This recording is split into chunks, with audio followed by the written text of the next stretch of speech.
Good evening, YouTube. My name is Carl Cohen, Darth Cohen 2020, SWGOH, and tonight I'm doing my first ever book review for this book, Stephen King's Cujo. Now, this book is written by the one and only Stephen King. Stephen King had some problems when he wrote this book back in the day.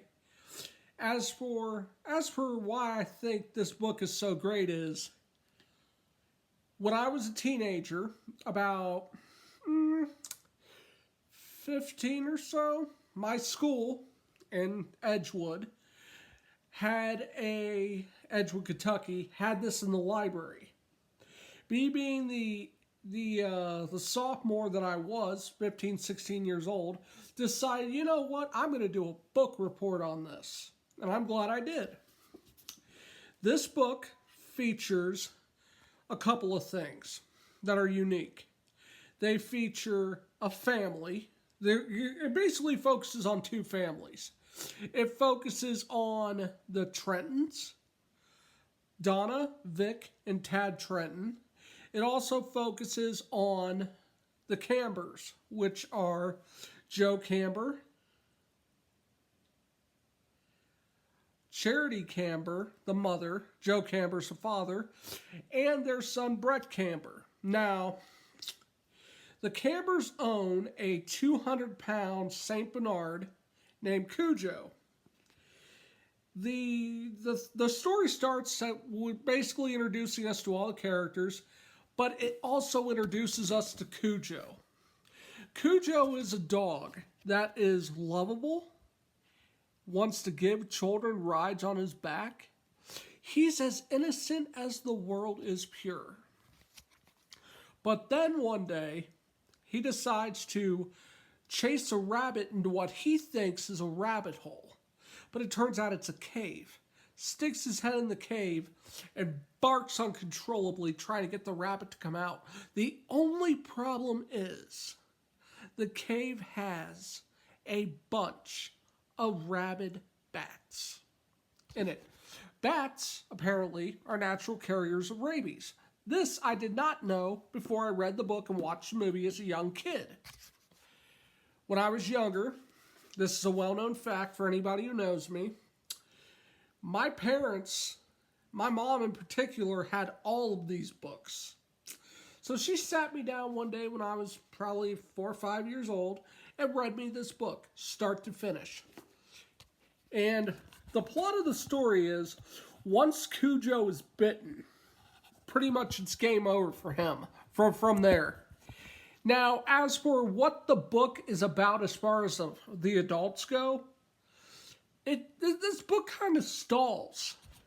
And that's the one thing I don't like about this book, is the fact that it stalls. Cujo is a book about infidelity. Donna Trenton is having an affair with Steve Kemp, a writer. As Stephen King always likes to do, he always puts writers in his book. Now, what I will say is, once the book picks up, and I think when the book picks up in general is when Cujo is fully feral, when he's rabid, when he starts to kill people. That's when the book picks up, and he murders a bunch of people in this book. I'm not going to say who he murders in case there's anybody out there who hasn't read the book yet. Do I recommend you get this book and read it? Absolutely. And you want to know why? Because it's a good read. Another aspect of this book that I loved was when Stephen King puts us inside the head of Cujo. He lets us hear Cujo's thoughts as he slowly descends into madness. Cujo's just like, these people hurt me. I have to kill them in order to stop the pain.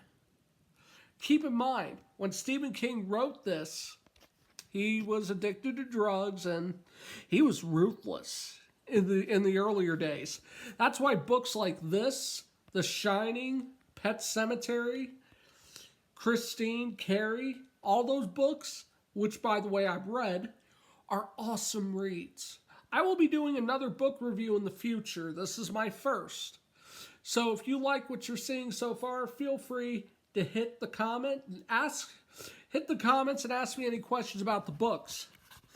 Now, I will be doing some spoilers in this video. For any person who hasn't read the book yet, I would recommend turning the video off now, because this is your warning.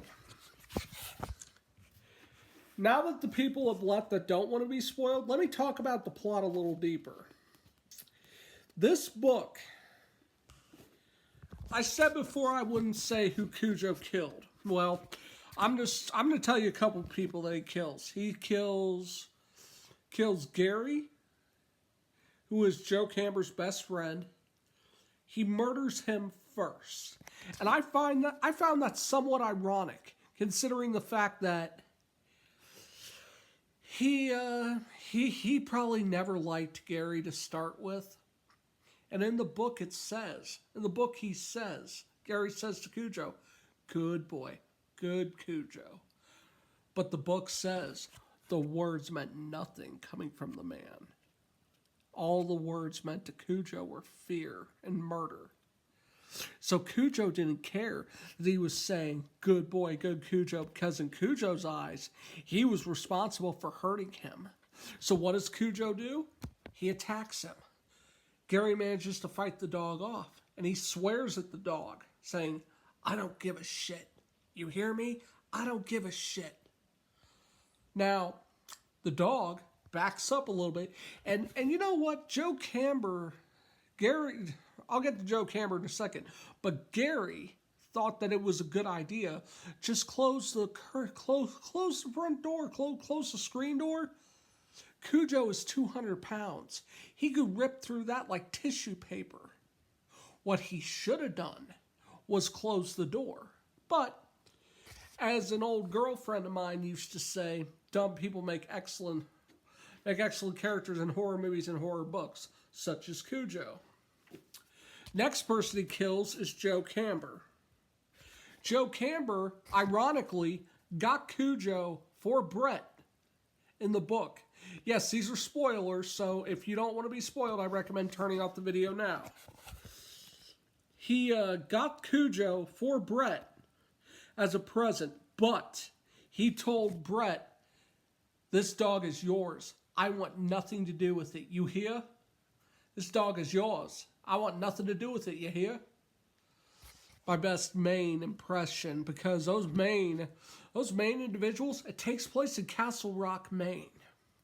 Stephen King has several books that take place in Castle Rock, but the most infamous is Cujo.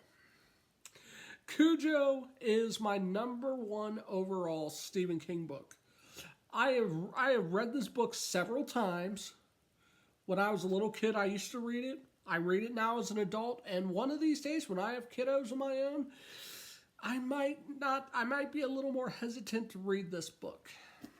But the thing is, Cujo is not a book that I would recommend you read to someone who is terrified. Because the worst thing about me is books like this, I'm in it for the scares right now. But you see, one of these days, I'm going to be reading this book and I'm going to be like, holy crap, I don't want to read this anymore, because this book has several themes in it. I'll give you another example of a spoiler for those of you that want to know more about the book. It's basically like this. You want to know how screwed up this book is? In the movie adaptation, if you've seen it, Tad Trenton lives.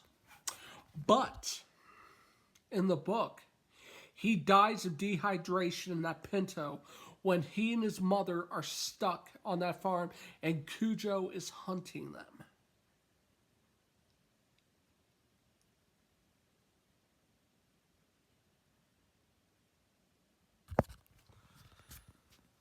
So you tell me, ladies and gentlemen, is this book worth your time?